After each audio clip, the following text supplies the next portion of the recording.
యొక్క దర్శనం చేస్తే తప్పకుండా స్వర్గలోకం వస్తుంది, ఇహలోక భోగాలు కలుగుతాయని శాస్త్రం చెబుతుంది.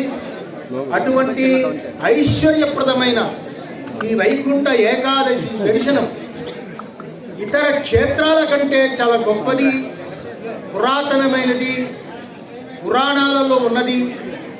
అటువంటి మహాక్షేత్రం సింహాద్రి అప్పన్న సింహాచల క్షేత్రము. ఈ క్షేత్రంలో స్వామి దర్శనం చాలా ఆనందకరమైనది.